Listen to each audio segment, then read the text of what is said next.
All right, everyone. Topic of the day is sleep, SLEEP. I will bring this to you in 5 minutes or less, so stick with me. I've had several conversations with patients this week about sleep, so I figured, if some of you are dealing with sleep problems, then probably most of you are. So I want to give you my top three things that I recommend to my patients that you can do for sleep, and they're free, and you can do them tonight to hopefully start sleeping better tonight. I just noticed my bats as well. Happy almost Halloween for everyone. I love decorating for Halloween. And if you are an adult and you don't decorate your house for Halloween, you are missing out on a lot of fun. So definitely recommend it. Okay, so let's talk sleep here. So I usually see a combination of a couple different personas walk in who are dealing with sleep.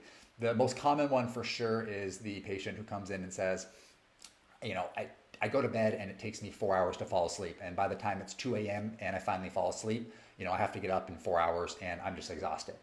And then literally the next person will come in and say almost the flip flop of that. They'll say, I can fall asleep in 10 seconds. Like that's not a problem at all. But, about 2, 3 o'clock in the morning, I wake up and it's a 50-50 shot whether, I fall back asleep at all and I'm exhausted.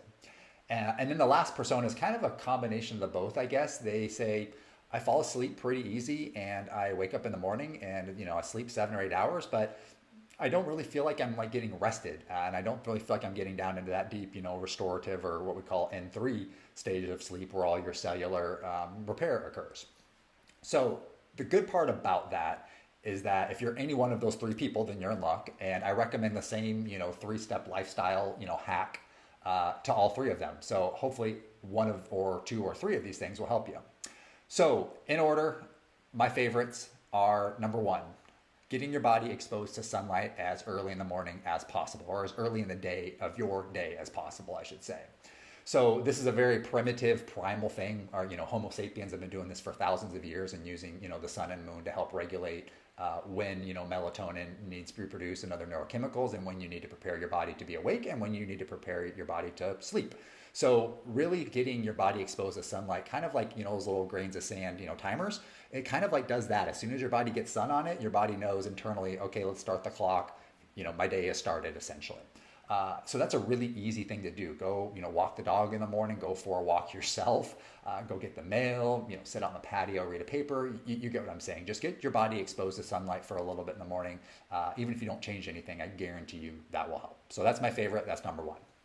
Number two is a little bit routine, I guess, or, conventional wisdom. And that is put your electronics down about an hour before you go to bed. We've all heard that. We all know it. It's a difficult thing to do because there's like 1,000 different electronics in our houses now trying to, compete for our attention all the way up until bedtime. But do your best, 60 minutes, try it for a couple weeks, 60 minutes, just put it down. And then do something different with your time, to play with your kids, talk to someone with you, call someone on the phone, read a book, whatever your routine that helps you wind down is, do it.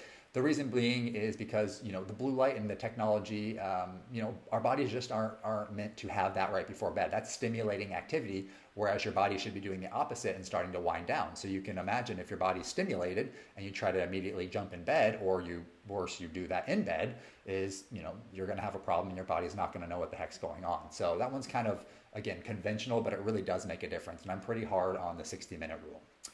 And then the last one, number three, is similar in nature with the routine, and that is keep the bed for sleeping only. And people kind of are like, what? And once I explain it, I think it makes sense. So again, like I said, humans and bodies and brains especially are very much creatures of habit. They really like routines. So if your routine is get in bed, scroll on your phone, even if you have a TV in your room, you watch TV for a little bit to wind down. Even if you read a book, I get a lot of people who fight me on like, reading a book in bed? You're telling me I can't do that? And my answer is, yeah, you shouldn't be doing that, because your body's going to get in routine that when I get in bed and I get in this position, I'm supposed to be doing something, and that something is not sleep. And you can see, again, your body just has that hard time, similar to the electronics, with that transition from I'm doing something, not sleep, but in the same environment and in the same setting that you're also going to ask me to sleep in 30 minutes from now. So your body has a hard time just understanding when it should be doing what. So I say, hey, listen, reading a book is a great thing to do at night, or whatever you need to do, but just don't do it in your bed. Your body needs to know when I go to bed and I get myself in, this position, I put my head on that pillow, the only thing I'm supposed to do is sleep and nothing else. And that makes sense, right? So that's a pretty easy one to do for some people, harder to do for others. But again, I promise if you do at least, hopefully all three of those things, but you can of course pick and choose what you want to try and what you want to regulate. But I do think you're going to get some relief, and let me know what you think. Actually, I'd love to hear some feedback. And again, always kind of sharpen my, my case studies and what works and what doesn't for people. So, all right, thanks for watching, everybody. Happy almost Halloween, and have a great weekend. See ya.